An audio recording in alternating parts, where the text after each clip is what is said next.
para sa kaalaman po ng lahat, ano po ang inyong impormasyon na natanggap nyo po rito? Kasi itong sinasabing Chinese spy na si Deng Yanqing, at nabasa ko nga po itong inyo pong naging statement, ay parang nagsasagawa lang sila ng para sa road testing project dito sa bansa, para sa road mapping, para sa mga smart vehicles. Ano po yung mga impormasyon po na inyo pong alam po ukol dito, ma'am? Ganito po yun, dahil isang linggo na nahuli yan si Tang Yanqing. Hindi siya makausap ng asawa niya na taga Zamboanga, no? Hindi rin siya makausap ng Chinese Embassy na humihingi ng consular visit. So, ang nangyari, tumawag yung family niya from China sa akin, no? At sinasabi, papaanong naging spy ang itong kapatid ko, ang nakausap ko yung kapatid, no? Nagtatrabaho lang yon, no? Parang road mapping, yung parang for smart vehicles. Kuyari, taga China ka, taga Beijing, pupunta ka ng Manila, hindi ka marunong mag-navigate, gagamitin mo yung China navigation, yung Taohang na ginagamit. Ang equivalent noon, Google Maps, no? Nakikita naman ninyo siguro yung mga umiikot na sasakyan ng Google Maps na nag-a-update lagi ng kanilang map. I think yan yung sinasabi ng kapatid. Ako, I have no way of verifying, no? Ang sabi ng kapatid, malayong-malayo sa spy equipment yung dala ng kuya ko dahil kung spy yan, dala niya sa sarili niyang sasakyan yung mga equipment na ginagamit niya pang spy, di ba? Sabi niya parang it's so far-fetched, no, na mangyayari yon. Ang dala niya mga simple lang na commercial na klaseng router na ginagamit talaga sa road mapping. May kinuwento siya na 10 kilometers, gano'ng katagal yung takbo mo. Kasi nga, you should know the road condition. Malalaman mo ngayon yung kung gaano kabilis yung map mo maitatakbo yung 10 kilometers. So yun, ang sinabi sa akin, I have no way of verifying, pero sabi ko, yung mga nag-iimbestiga, tingnan naman ninyo yung equipment. Parang nagbigay agad kayo ng conclusion, chinek ba ninyo, no? Kung totoo ba yung mga accusations na ganyan. Kung may mga Pinoy sa ibang bansa, ma'am, no, mga OFW, pag nagkaroon sila ng nahuli sila kung ano man, di po ba tinutulungan agad yan ng ating konsulada, ng ating embahada? Pero sa nabanggit nyo po, yung embahada ng China ay hindi maka-access dito sa kanilang citizen? Lumapit na sila sa DFA, lumapit sila sa Department of Justice, hindi pa rin sila pinayagan ng consular visit at nalaman ko dun sa kapatid na tumawag yung kaibigan daw ni Tang Yanqing at sinabi na he was badly tortured, no? Kaya siguro hindi nila maiharap. So I do not know, I'm not jumping to conclusion, pero bakit hindi ninyo iharap sa Chinese Embassy? Isang linggo na. As of today, no? Exactly 1 week nang nahuli ninyo yung taong yan, at nasampahan ba ng kaso, no? At hindi man lang ninyo payagan na meron siyang representation, no? Lilipad bukas ng umaga yung asawa niya from Zamboanga, no? Na worried na worried. Iyak nang iyak yung parents, no? Nitong si Tang Yanqing. At hindi naman siya yung sinasabing iniisip nila ng mga POGO workers, gano'n. 10 taon na dito, nagkaanak na nga dito yung taong yan. Kaya parang ano ba nangyayari?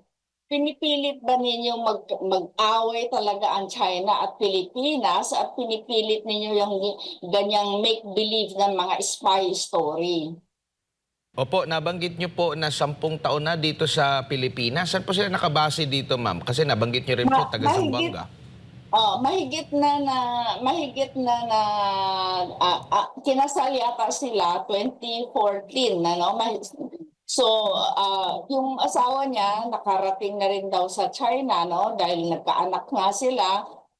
May isang panahon din na dinala sa China para makita ng magulang itong panganay na apo, no? Actually, the one and only na apo.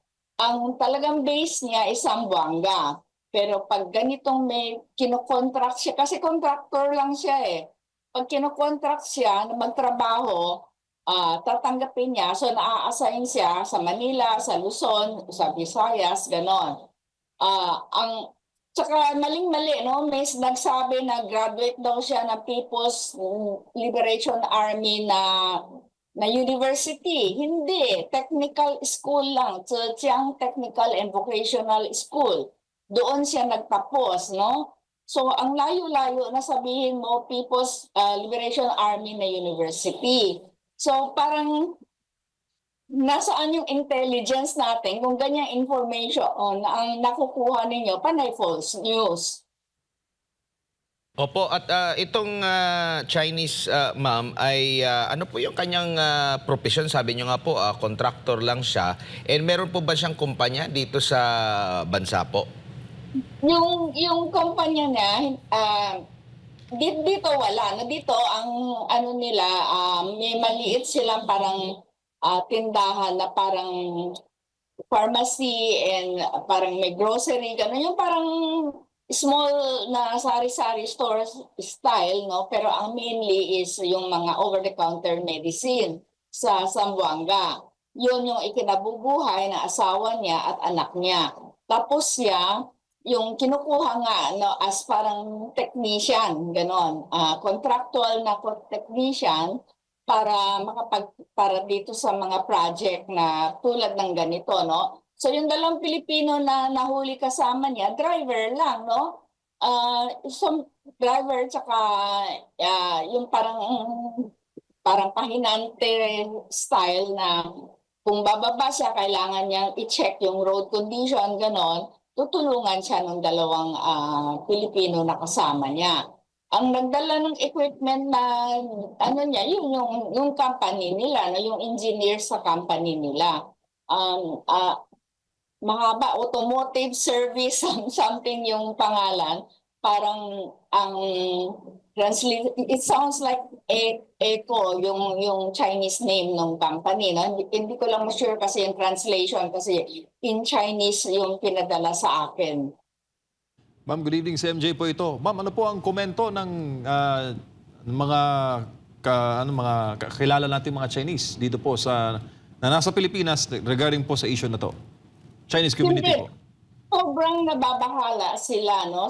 Kasi, siyempre, ang dami tuloy lumalabas mga conspiracy theory, no? Sabi niya, meron bang nananadya dahil 50th anniversary ng China-Philippines relation, meron bang nananadya na masira itong relasyon natin, sabi nila. Kasi imbes na gawa ng paraan na mag-usap, kung may mga problema, pagbutihin ang relasyon, lalo lang dumadami yung mga problema, no? Kaya siguro kailangan siguro sa atin na pag-aralang mabuti, no?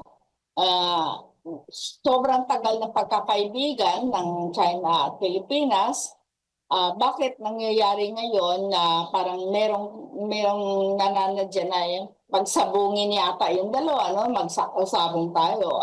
Siyempre, nag-aalala tuloy itong mga Chinese na nandito, na matagal na nandito at namumuhunan dito.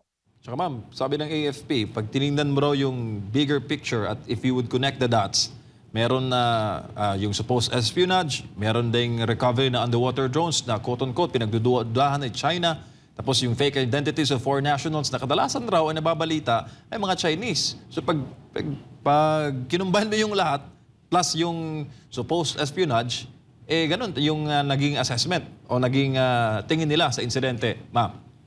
Kasi ang sinasabi nila, ang nakita daw mga picture, parang yung isa pang nahuli nila, nakitaan daw ng picture ng Camp Crame, nakitaan daw ng picture ng Camp Aguinaldo.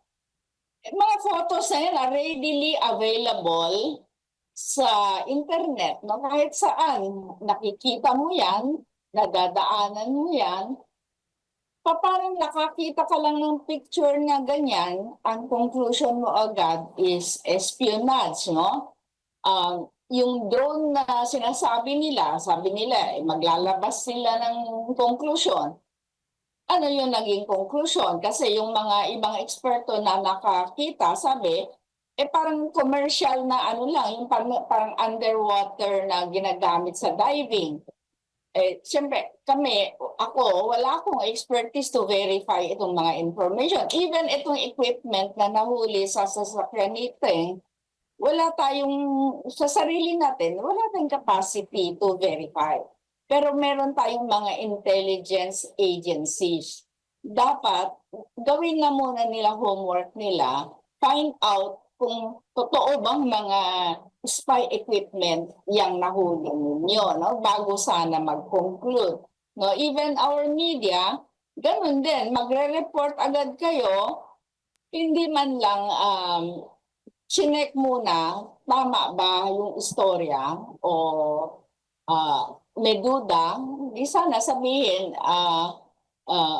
magsabi na unverified na totoo bang spy equipment yan, no? Ipakita niyo pa paano ginagamit yan, imbes na we jump to this kind of conclusion kasi lalong magugulo na parang ipaghalo-halo mo lahat yung sinabi mo kanina parang yung istorya mo, pagtatahiin mo, syempre, makakabuo ka ng isang picture na yan na ba ang totoong picture, no?